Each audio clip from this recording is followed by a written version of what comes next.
Sean bienvenidos a este video en el cual vamos a abarcar de forma introductoria las finanzas corporativas. Primero tenemos que entender lo que son finanzas y como hemos visto en el curso anterior, las finanzas corresponden a la administración que se realiza sobre el dinero. En este caso en particular, se trata de finanzas corporativas, es decir, la administración que se tiene del dinero a nivel corporativo, es decir, en una empresa propiamente. En ese aspecto, vamos a tener que las finanzas corporativas constituyen la administración de las fuentes y usos de fondos de la empresa. Tenemos que entender que las fuentes de recursos o de fondos, como lo muestra esta diapositiva, constituyen las entradas de dinero que tiene la empresa, sus ventas o bien los aportes de socios o las deudas que contrae una empresa y los usos es ese dinero en qué se aplica propiamente. Si bien es cierto, yo puedo recibir dinero por ventas, pero esas ventas se generan producto de haber adquirido mercadería, de haberle pagado a colaboradores. Entonces, por una parte, yo recibo el dinero, pero también tengo que aplicarla en otra parte. O bien puede ser que recibo dinero por parte de accionistas o por medio de un crédito bancario o de alguna otra naturaleza y lo tengo que aplicar para la adquisición de activos, ejemplo, edificios, maquinaria, vehículos, entre otros. El objetivo principal de las finanzas corporativas va a ser maximizar el valor para los accionistas. Estamos en finanzas corporativas, es decir, de empresas. Por tanto, estas empresas, como también hemos visto en cursos anteriores, se constituyen a partir de aportaciones de personas individuales que conocemos como accionistas en el caso de las sociedades anónimas, aunque bien hay otras formas de constitución de negocios. Estamos yéndonos más hacia lo que son las sociedades anónimas, que es la mayor cantidad de empresas que constituye el parque empresarial.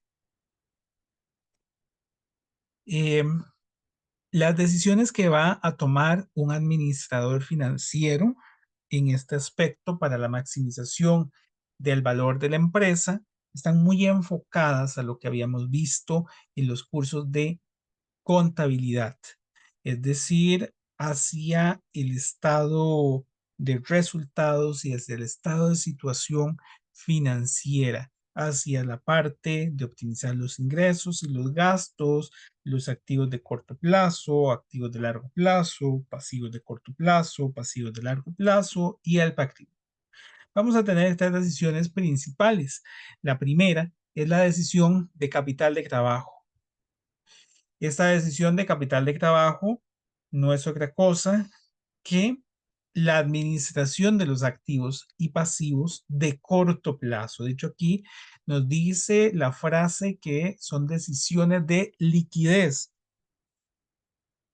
Está más enfocado a cubrir elementos inmediatos, por ejemplo, inventarios. Tengo que adquirir inventarios o no, tengo que eh, comprar a crédito o puedo pagar con el efectivo, tengo cuentas por cobrar, puedo brindarles más crédito a mis clientes o tengo que cobrar.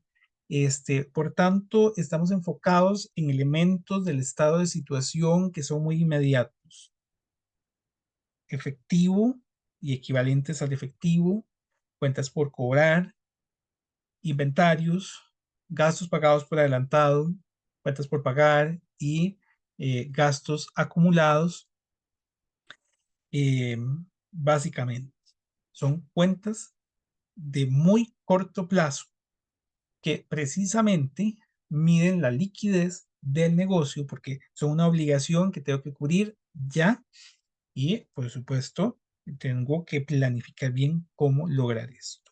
Por otra parte, tenemos las inversiones como una segunda decisión, decisiones de inversión, entre paréntesis nos dice por aquí que son de rentabilidad y es la selección de proyectos y de activos en los cuales la empresa pudiese invertir. Estamos hacia la parte de los activos de largo plazo, activos no corrientes, que constituyen una inversión que la empresa espera obtener un rendimiento sobre esa inversión. También tenemos las decisiones de financiamiento, entre paréntesis, dice que están relacionadas con el riesgo del negocio. Son decisiones que nos llevan a determinar cómo financiar las inversiones que tiene la empresa. Y esas van a ser decisiones relacionadas con deuda de largo plazo, con pasivos de largo plazo o con patrimonio. Vean que todos los elementos del estado de situación financiera que vimos en contabilidad básica se van a considerar en esas diferentes decisiones. Pero retomando el último punto, esas decisiones de financiamiento nos llevan a decidir si yo voy a financiar mi inversión con deuda o con aportes de accionistas. Y esto nos dice que mide el riesgo porque puede ser que el endeudarme mucho es algo muy riesgoso porque tal vez la empresa no tiene los niveles suficientes para cubrir esa deuda. Tal vez pueda ser menos riesgoso con patrimonio, con los aportes de los accionistas, pero al final es un juego que hay que ir tomando la decisión. ¿Cuál será el más beneficioso? Vamos a ver algunos ejemplos de estas decisiones. Un ejemplo puede ser la expansión de una planta de producción, una decisión precisamente de inversión, la emisión de bonos para financiar proyectos en vez de utilizar acciones, una decisión de financiamiento, negociar mejores términos de pago y acelerar la cobranza de los clientes, una decisión de corto plazo de capital de trabajo,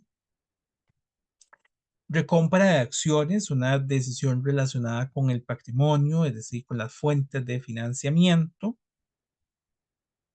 y política de dividendos también relacionada con lo que son las decisiones de financiamiento. Bien, una vez que ya hemos visto estas decisiones que pudiese tener la empresa, vamos a ver cuáles son las funciones que tiene las finanzas en la empresa, en el negocio. Lo primero es la planificación y control financiero. Las finanzas, como ya vimos, tenemos que tomar decisiones sobre dónde colocar los recursos y por tanto hay una planificación hacia el futuro y también en el corto plazo de, bueno, muy bien, vamos a invertir tal vez en un activo y ese activo durante los próximos años me va a generar ciertos beneficios. Por otra parte, por supuesto, dependiendo de esa inversión que se realice, vamos a determinar qué controles tenemos que colocar. De la mano con esto es importante, todas las funciones están entrelazadas, no son separadas en sí. Tenemos una segunda función que es la gestión del riesgo financiero en comparación con el rendimiento. Yo tengo que lograr medir ese riesgo que puedo asumir al invertir en algo versus el rendimiento. Puede ser que yo suma mucho riesgo, pero que me va a dar mucha ganancia, entonces tal vez me interese. Al final es una mezcla entre ese riesgo y rendimiento que hay que ir analizando. Y la última función estaría relacionada con la asignación eficiente de los recursos. ¿A dónde utilizo los recursos? Las tres, reitero, están entrelazadas. Yo planifico para poder determinar dónde asignar los recursos, pero también esa decisión de asignación de recursos proviene de esa gestión de los riesgos que vamos teniendo. Entonces los tres se manejan siempre a la vez.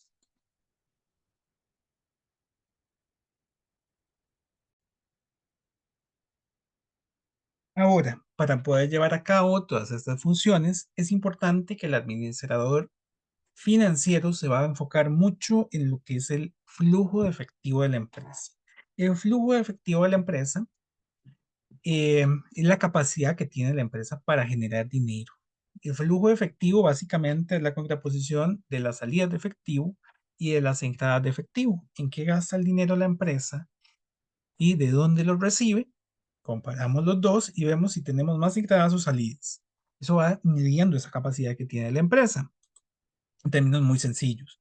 Ahora, es importante que el estado de flujos de efectivo que se genera a nivel financiero, lo que nos va a dar es un resultado un poco diferente al estado de resultados que se genera desde la perspectiva contable. Ambas son herramientas importantes para el proceso de toma de decisiones, pero hay que tener claro que los ingresos que se presentan en el estado de resultados constituyen un reflejo de todas las transacciones que se dan en la empresa, lo cual es algo muy importante para dar un panorama total, por ejemplo, de cuánto se ha vendido en un año o en un mes o en un periodo específico. Sin embargo, el flujo efectivo va a considerar un efecto importante en estas ventas, y es que algunas de estas ventas son a crédito, entonces no todo el dinero se recibe.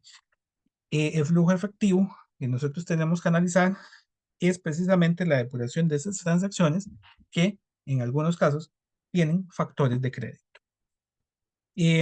Aquí es importante el flujo efectivo, que es, reitero, es uno de los instrumentos fundamentales que maneja el administrador financiero. Se debe a esa capacidad para medir la solvencia y la liquidez que tiene la empresa, ver sus compromisos de salida de dinero y también las entradas que recibe. Entonces ahí mide la solvencia que tiene y su liquidez. Un ejemplo, este, aquí un poco gráfico, yo puedo tener estos ingresos contables. Supongamos que fueran utilidades netas. Por ejemplo, en el primer trimestre tenemos 100,000, supongamos que esto fueran dólares, no nos dice alguna moneda, supongamos que son dólares, entonces tengo en el primer trimestre 100,000 dólares, en el segundo trimestre 120,000 dólares, en el tercer trimestre estos serían aproximadamente 90,000 dólares y en el cuarto trimestre tenemos aproximadamente 110,000 dólares.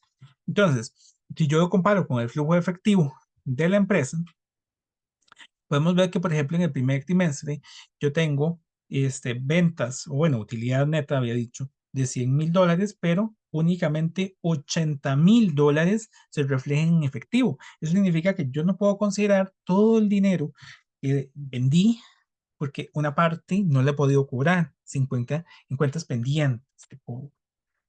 Yo solo puedo considerar 80,000 dólares para los pagos de la empresa.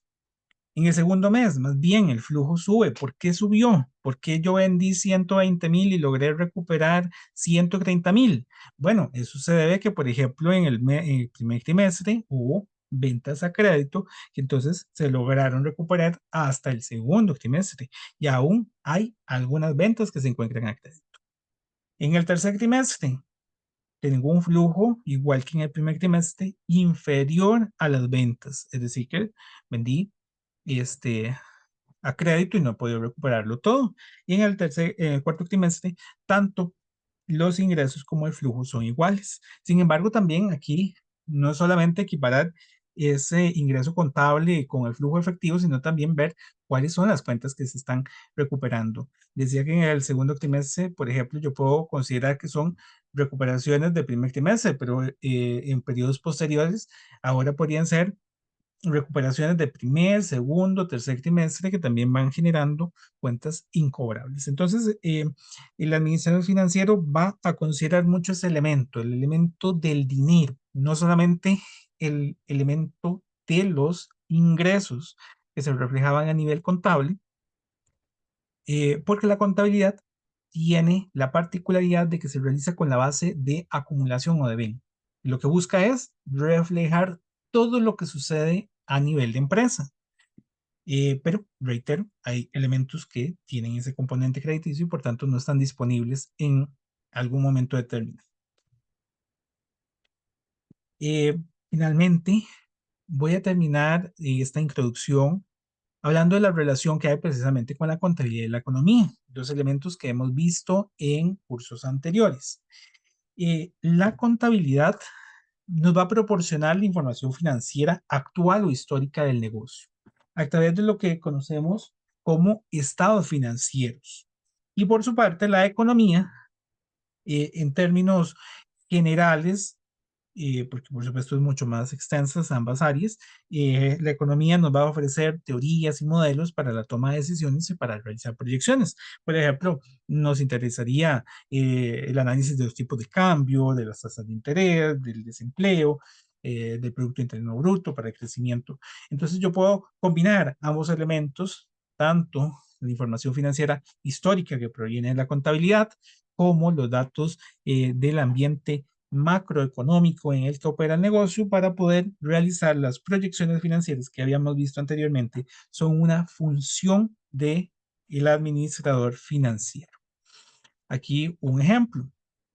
A nivel contable, tenemos información sobre el nivel actual de deuda y de patrimonio, el costo financiero y el apalancamiento de la empresa. Por su parte, a nivel de la economía, tenemos un análisis de las condiciones macroeconómicas como las tasas de interés, la inflación, el crecimiento económico que afectan las condiciones financieras. Entonces, con ambos elementos, yo voy a tomar una decisión. En este caso, nos dice el ejemplo que es una decisión de financiamiento. Entonces, yo, a partir del estado actual que tiene la empresa, que está reflejado en la contabilidad, y de las condiciones macroeconómicas que hay, por ejemplo, a nivel de tasas de interés y de inflación y de crecimiento económico, voy a tomar la decisión si seguirme financiando a través de deuda o a través de patrimonio. Otra decisión sería preparar un presupuesto. Entonces, a nivel contable, yo conozco los datos históricos sobre ingresos, costos y los márgenes de utilidad. Por su parte, a nivel de la economía, eh, hemos logrado obtener una ayuda a proyectar escenarios futuros basados en variables económicas como el PIB, el desempleo, la inflación, las políticas fiscales que podrían afectar las operaciones de la empresa. Entonces, con estos dos insumos, yo puedo tomar el estado de resultados actual y decir, bueno, con base en estas proyecciones de la economía en que estamos operando, no sé, los ingresos tal vez van a incrementarse en un 5%. Puedo hacer una proyección de cómo quedaría mi estado de resultado con ese 5% de incremento, porque a nivel económico se ha determinado que eso es lo que va a subir la industria en la que estamos operando. Bueno, finalmente cierro esta pequeña presentación instándolos a reflexionar sobre cómo las decisiones financieras que hemos analizado hoy impactan no solo a las empresas. Tenemos que llevarnos aquí que también impactan en el contexto laboral, personal y académico en que estamos. Tomemos este conocimiento para ver cómo nos aporta a nuestras decisiones financieras en nuestro diario vivir, en nuestro cotidiano, no solamente en ese apoyo al proceso de toma de decisiones de empresas, sino también tomémoslo como una herramienta de análisis nuestro. Muchas gracias y cualquier consulta me lo pueden dejar en los comentarios.